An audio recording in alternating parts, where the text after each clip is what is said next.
A very special person once said to me, "Delise, you are not special." Those words changed my life. Instead of looking at depression as something we were born with or this disease we have picked up somewhere along the way, let's reframe it. Depression isn't something that just happens to us. It's something that we do to ourselves. And as tough as that is to swallow, if you accept that responsibility, you can change it. It is impossible to be a happy person while you're replaying negative events that have happened in your life, blaming others for your problems, focused on the negative, unhappy thoughts, things that have happened to you, things you regret that you've done. It's impossible to be depressed, focus on all the things that you have, the air that you breathe, the fact that you're alive, if you have a roof over your head, a vehicle to drive, that you're not starving. There are people on other continents right now living in little villages that don't have shoes. They aren't sure where their next meal is going to come from. And they're out singing and dancing around a fire with joy, celebrating life, so grateful for the fire. We need to strengthen ourselves and really toughen our skin. And I think we have a misconception about what tough skin is. So let's stop being weak and start focusing on the positive things. It's easy to be negative. We have an intimate relationship with our depression. Let's start getting intimate with peace and joy and love and gratefulness, because you can't be grateful and be depressed at the same time. I go into it more in the book in the section called Acting is Real. Check it out and start acting like you're happy, and you will start to become that.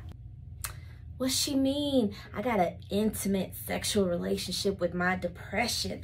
I mean, you going up and down and in and out and back and forth with all your past stuff in here, and then wondering why you so special. What does she mean by I have an intimate relationship with my depression? What I mean is you identify yourself as someone having anxiety and depression.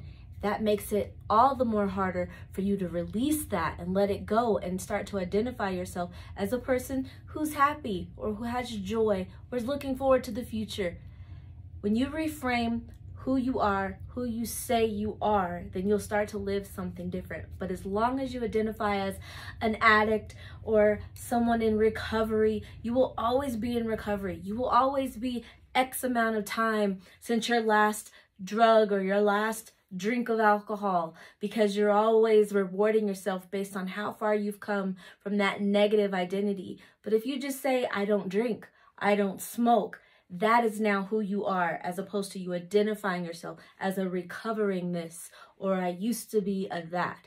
Stop speaking it out of your mouth and speak what you want to be, who it is that you desire to become, and you will be that much closer to fulfilling that. That is what I mean by an intimate relationship with our depression, that we love it so much that it's killing us.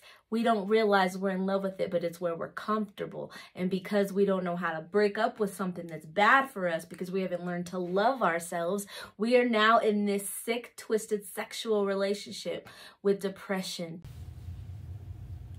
Do you have abandonment pain? Guess what?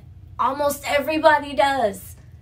So you seeking some attention because you want people to feel bad for you when we are all struggling with the same things isn't going to get you to the peace and joy that you claim to want. Until you identify your personality flaws, you'll continue to attract whatever it is you're dealing with right now. Relationship problems, money problems, self-esteem problems.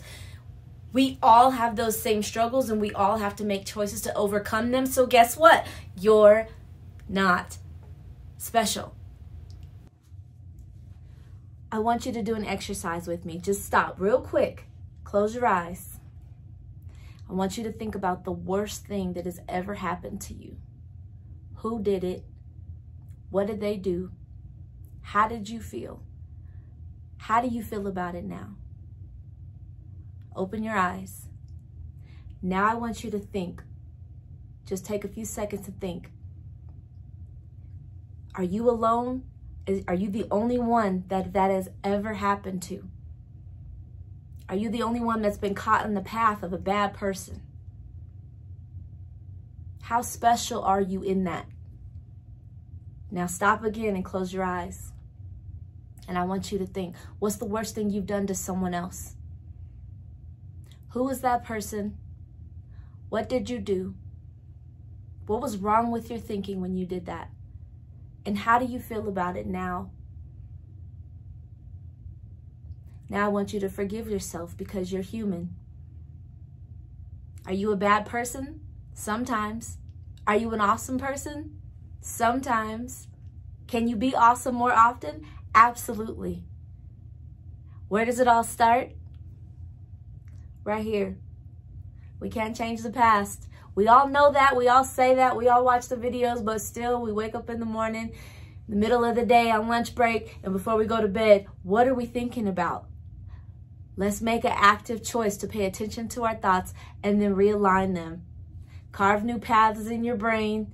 Let trees fall down and cover the old paths that you used to take all the time. When a path is already paved, it's easy to take. And you've got them paths in your brain that are easy to take, but they might be the wrong road. Let's cover those paths up in the forests of our brain with the trees that we have chopped down to clear paths that lead us in the way we want to go, because the power is ours. We serve a big God, and he has made us in his image, his function and likeness, so we can do what he does. So start to think and create. Speak the things you want into existence. Write the things down. Focus on them. Make the goals and stop being weak. It's a choice.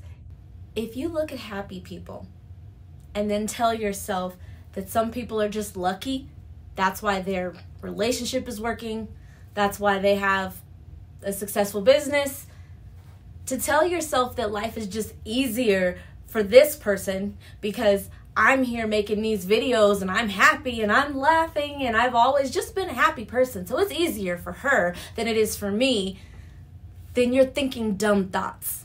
That's dumb. And do you know why you want to say that life is just easier for some people? Do you know why? Really think about it. And don't say you don't want to think about it. You don't want to rehash it or relive it, because you're reliving it every day. Because if you weren't, you wouldn't be depressed.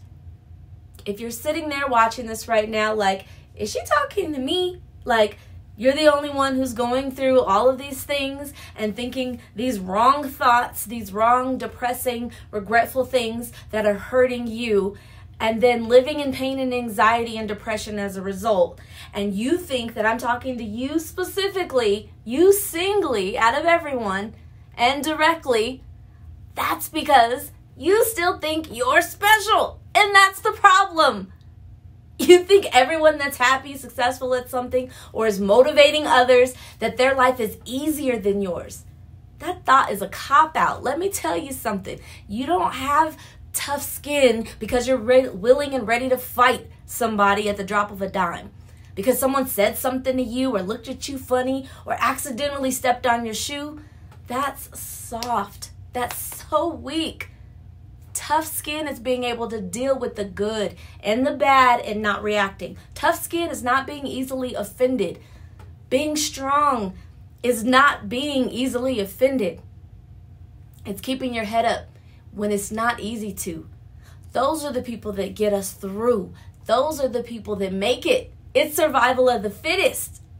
You also say life is easier for me because if it's actually harder for you, you just have another excuse.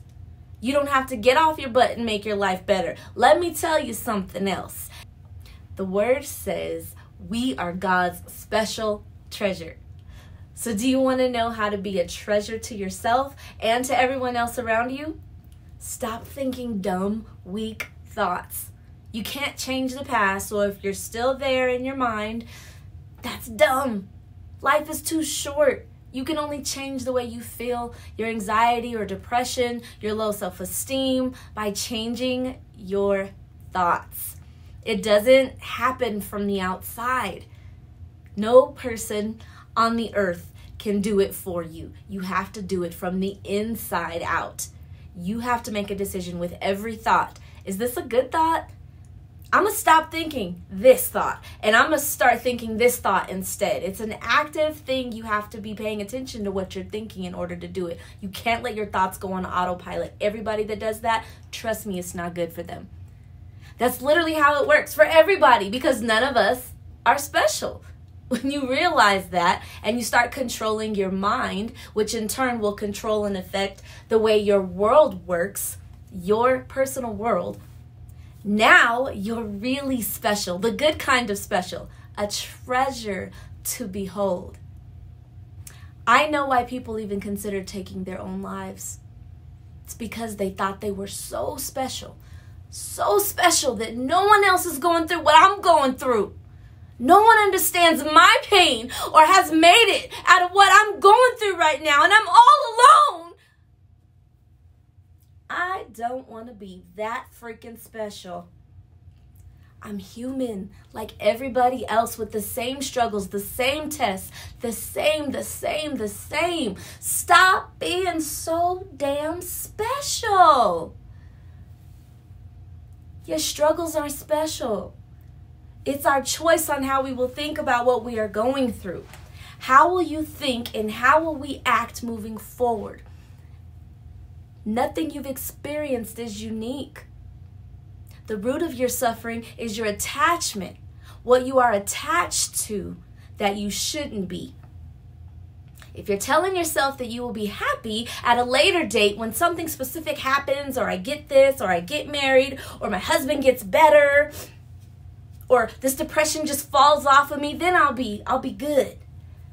Let me tell you something, it doesn't work like that. If you can't find happiness now and train your brain to be happy now, nothing you attain, nothing will bring that peace that you think you're going to get later. It's going to be even harder for you to pull yourself up and pull yourself out once you've reached that goal and the happiness doesn't automatically kick on. We have to train our brains. Everything that gets accomplished in people's lives starts in their thoughts, and you control them. That is our most precious gift from God. The power over controlling our own thoughts. Get out there and make the good things happen. Don't wait around for them to fall in your lap. And remember, you ain't special. And yet, you are so special, like a treasure. I love you. Get the book, Growing into a Mature Marriage. It's on Amazon, DeliseCollins.com, BarnesandNoble.com, and Target.com. Let's get up, change our thoughts, and make this life a good one. It's short, y'all.